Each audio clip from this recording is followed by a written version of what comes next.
بلدية المحلة بيضيع فوز مهم وفوز غالي قدام الزمالك وبيكتفي بالتعادل بدون أهداف في مباراة مملة جدا جدا جدا.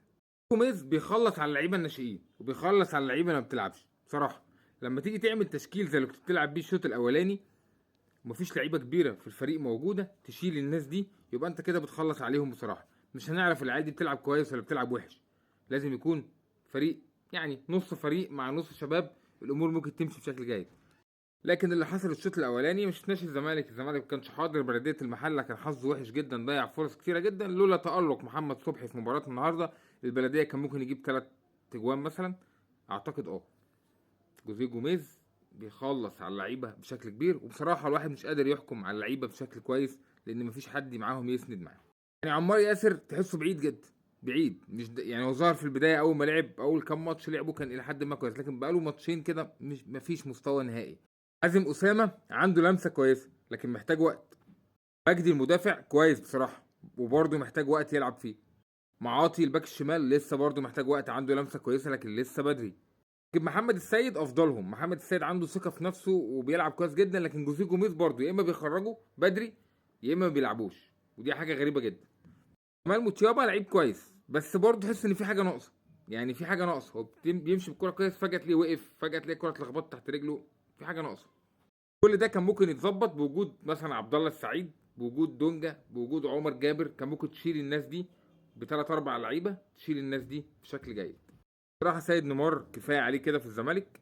بصراحه ناصر منسي كفايه عليه كده في الزمالك. رؤى طبعا كده كده كفايه عليه من زمان. لكن الزمالك بدأ الشوط الثاني، الراجل طلع محمد السيد اللي بقول لكم فيه الرمق شويه وبيلعب، ونزل عبد الله السعيد. حاجه كويسه، الملعب يتشد لقدام. نيمار كده ما ظهرش طول المباراه، لكن لطش واحده كده في بدايه الشوط الثاني حلوه، بيتألق الحارس وبيطلعها. بعدها بقى ارتد النصر المنسي زي ما انتم شايفين كده، بيلعبها فوق العرض. يا جماعه حزن والله حزن. خلاص ناصر منسي خلاص مضى مع البنك الاهلي، والزمالك تقريبا هياخد 15 مليون جنيه في ناصر. ده انا شايفه رقم كبير ورقم هايل جدا.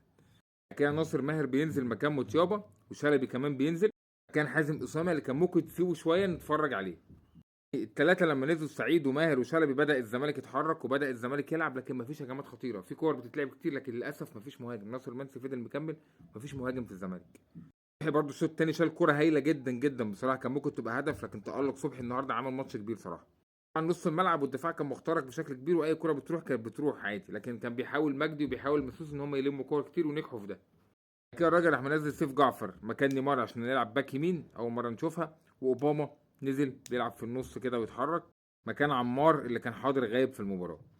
اخر الماتش شلبي بيصحصحنا في كوره، بياخد الكوره ويعدلها ويلطشها ويتالق حارس المرمى ويطلعها. غير كده ما كانش في حاجه في المباراه. زي ما قلت لكم شوط اول جوزيه جوميز ضيعوا علينا بتجربه كم كبير من اللعيبه ما بتلعبش ولعيبه شباب.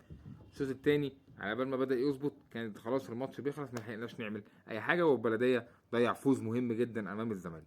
بس كده ده ملخص الموضوع. الزمالك المباراه اللي جايه مع بروكسي في الكاس يوم الخميس اللي جاي. بالتوفيق للزمالك في مشوار الكاس.